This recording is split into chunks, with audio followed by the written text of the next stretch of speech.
नमस्कार, आप देख रहे हैं एसपीटी न्यूज पर। 9 दिसंबर सोमवार सुबह 6:15 बजे राजस्थान की बड़ी खबरें। केंद्रीय गृह एवं सहकारिता मंत्री अमित शाह ने कहा कि प्रधानमंत्री नरेंद्र मोदी के नेतृत्व में देश की सुरक्षा परिदृश्य में बहुत बड़ा परिवर्तन आया है और इसमें सीमा सुरक्षा बल के जवानों का अहम योगदान है। और 6 दशकों के साहस, शौर्य और बलिदान के बल पर ही बीएसएफ ने देश की फ्रंट लाइन ऑफ डिफेंस को मजबूत कर सीमा पर आने वाली सभी चुनौतियों का मुकाबला कर देश की सुरक्षा की प्रथम पंक्ति में सशक्त किया है। श्री शाह रविवार को जोधपुर में बीएसएफ के 60वें स्थापना दिवस समारोह परेड में मुख्य अतिथि के रूप में शामिल हुए और अपने संबोधन में यह बात कही। इस अवसर पर केंद्रीय मंत्री श्री गजेंद्र सिंह शेखावत और बीएसएफ के महानिदेशक दलजीत सिंह चौधरी सहित अनेक गणमान्य व्यक्ति मौजूद थे। Rising Rajasthan global investment summit का उद्घाटन आज सोमवार को प्रधानमंत्री नरेंद्र मोदी करेंगे। पीएम मोदी सुबह 10:15 बजे सीतापुरा से Jaipur exhibition and convention centre में समिट का उद्घाटन करेंगे। इस दौरान पीएम उद्घाटन सत्र को संबोधित भी करेंगे।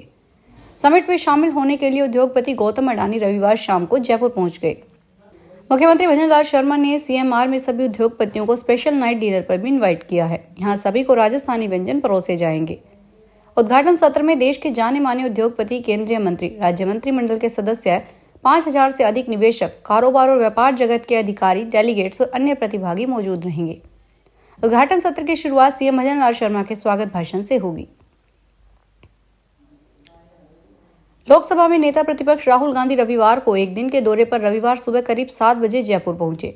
राहुल गांधी खेड़ापति बालाजी में कांग्रेस के ट्रेनिंग कैंप में शामिल हुए। 8 दिन से चल रही ट्रेनिंग कैंप में सुबह के सेशन में राहुल गांधी ने सेल्फ डिफेंस की भी ट्रेनिंग ली। वे ट्रेनिंग कैंपस में कराटे यूनिफॉर्म में नजर आए। इससे पहले रविवार सुबह जयपुर एयरपोर्ट पर उनका पूर्व सीएम अशोक गहलोत, कांग्रेस प्रदेशाध्यक्ष गोविंद सिंह डोटासरा, नेता प्रतिपक्ष टीकाराम जूली, उपनेता प्रतिपक्ष राकेश मीणा ने स्वागत किया। पूर्व सीएम अशोक गहलोत ने राहुल गांधी को सूत की माला पहनाई। पीसीसी चीफ ने उन्हें गुलदस्ता भेंट किया। और देश के एकमात्र ऐसे व्यक्ति जिनके साथ न इतिहास ने न्याय किया और न ही देश ने, उनके गुण, त्याग, बलिदान व दूरदर्शिता का सुफल देश को आज भी चखने को मिल रहा है। भाजपा के शासन से पहले उनको उचित न्याय व सम्मान भी नहीं मिला था। अब भाजपा ने लौह पुरुष सरदार वल्लभ भाई पटेल की दुनिया की सबसे ऊंची मूर्ति लगवाई और उन्हें मान दिया। यह बात देश के गृह एवं सहकारिता मंत्री अमित शाह ने कही। वे जोधपुर सर्किट हाउस परिसर में सरदार पटेल की मूर्ति अनावरण समारोह को संबोधित कर रहे थे। अडानी ग्रुप के चेयरमैन गौतम अडानी के छोटे बेटे जीत अडानी के प्री वेडिंग फंक्शन 10 व 11 दिसंबर को उदयपुर में होंगे। होटल इंडस्ट्री से जुड़े सूत्रों के अनुसार इस सेरेमनी के लिए उदयपुर के 3 5 स्टार होटल बुक किए गए हैं। इनमें पिछोरा झील के बीच बने ताज लेक पैलेस, लीला पैलेस और होटल उदय विलास के सभी रूम 2 दिन के लिए पूरी तरह बुक हुए हैं। पिछले साल ही मार्च में जीत अडानी की सगाई हीरा कारोबारी जयमीन शाह की बेटी दिवा शाह के साथ हुई थी। प्री वेडिंग फंक्शन का मुख्य आयोजन उदय विलास होटल में होने की संभावना है, जबकि लीला और लेक पैलेस होटल में गेस्ट ठहरेंगे। राजस्थान के कृषि मंत्री किरोड़ी लाल मीणा इन दिनों सुर्खियों में हैं। जयपुर के महेश नगर की महिला इंस्पेक्टर के साथ 3 दिसंबर को उनके विवाद का एक वीडियो सामने आया है। इसी विवाद के दौरान एक और वीडियो रविवार सामने आया। उसमें उस मकान की मालकिन मंत्री पर भड़कती हुई दिख रही है जहां वे आधी रात को पहुंचे थे। महिला किरोड़ी लाल मीणा से कह रही है कि आप मंत्री हो, मैं भी पार्षद रह चुकी हूं। दरअसल महिला सीआई कविता शर्मा पर मंत्री की नाराजगी से गुस्सा हो गई थी। महिला का आरोप था कि जिन लोगों को मंत्री बचा रहे हैं वे उनसे परेशान हैं और पहले भी उन्हें समझा चुकी है। इस विवाद में किरोड़ी लाल मीणा ने कविता शर्मा पर छात्रों और उनके माता पिता को परेशान करने का आरोप लगाया था। मुंबई के आजाद मैदान में महायुति सरकार के शपथ ग्रहण समारोह के दौरान सोने की चैन, मोबाइल फोन मिलाकर कुल 12 लाख रुपए का नगद सामान चोरी हुआ है। मुंबई पुलिस के मुताबिक अज्ञात व्यक्तियों के खिलाफ मामला दर्ज किया गया है और आरोपियों को पकड़ने की कोशिश जारी है। कार्यक्रम की सुरक्षा के लिए आसपास 4000 से ज्यादा पुलिस कर्मियों को तैनात किया गया था। पुलिस का कहना है कि सोने की चैन, फोन और पर्स चुराने वाले चोरों ने कार्यक्रम के गेट नंबर 2 से बाहर निकल रहे लोगों का फायदा उठाया। रेलवे ने मवेशियों के कुचले जाने की घटनाओं पर अंकुश लगाने के लिए व रेल गति की स्पीड बढ़ाने के उद्देश्य से रेलवे ने पटरियों के किनारे धातु बाड़ लगाने का कार्य उत्तर पश्चिमी जोन में जोर शोर से शुरू किया है, जिसके अंतर्गत अलवर खंड में अजरका सीमा से अलवर तक कार्य युद्ध स्तर पर किया जा रहा है। फिलहाल यह कार्य खैरथल के किरवारी फाटक के पास चल रहा है। एक रेल अधिकारी ने नाम न छापने की शर्त पर बताया कि यह कार्य दिल्ली से अहमदाबाद तक चल रहा है। मवेशियों और लोगों के लिए सुरक्षित मार्ग सुनिश्चित करने के लिए रेलवे बाढ़ के अलावा कुछ क्षेत्रों में पैदल यात्रियों के लिए सबवे का निर्माण कर रहा है।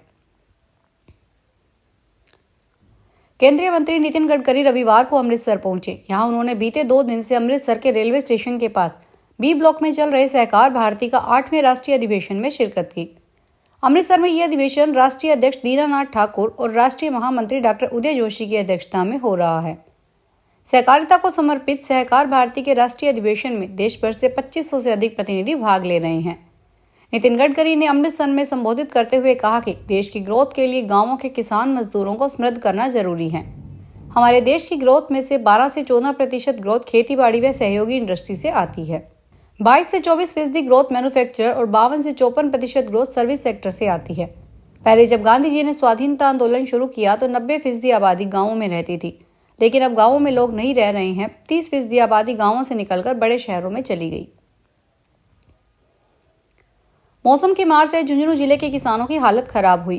फसल का बीमा क्लेम जारी कर दिया गया है, लेकिन लंबे इंतजार के बाद जारी हुआ बीमा क्लेम ऊंट के मुंह में जीरा वाली कहावत को साबित कर रहा है। रबी फसल 2023-24 में जिले के 1.25 लाख के करीब किसानों ने बीमा करवाया था, जबकि महज 35,213 किसानों को क्लेम जारी किया गया है। इन किसानों को 61 करोड़ रुपए का फसल नुकसान का मुआवजा मिलेगा, जबकि बीमा कंपनी का केंद्र, राज्य सरकार और किसानों की ओर से 76 करोड़ 51 लाख रुपए की प्रीमियम राशि मिली है। किसानों को 61 करोड़ रुपए देने के बाद भी कंपनी के हिस्से में 15 करोड़ 51 लाख रुपए बचते हैं। राजस्थान राज्य पथ परिवहन निगम ने यात्रियों की सुविधा के लिए नवीन बसों का संचालन शुरू किया है। इन बसों में एक एसी डीलक्स बस भी शामिल है। सवाई माधोपुर डिपो के मुख्य प्रबंधक गजानन जागीर ने बताया कि 3 धामों रणथंभौर, मेहंदीपुर बालाजी व गोवर्धन को जोड़ने के उद्देश्य से सुबह 8:45 बजे सवाई माधोपुर से रवाना होकर 9 बजे रणथंभौर, 10 बजे मलाराना डूंगर, 11 बजे गंगापुर सिटी, 11:45 बजे नादोती, 12:45 बजे टोडा भीम, 1 बजे मेहंदीपुर बालाजी, 1:45 पर महवा, 2:30 पर खेरली, 2:50 पर कठुमर, 3:15 बजे नगर, 4 बजे डींग और 4:30 बजे गोवर्धन पहुंचेगी। वापस में अगले दिन सुबह 6 बजे गोवर्धन से सुबह 7:30 बजे कठुमर होते हुए इसी रूट से दोपहर 1:15 बजे सवाई माधोपुर पहुंचेगी।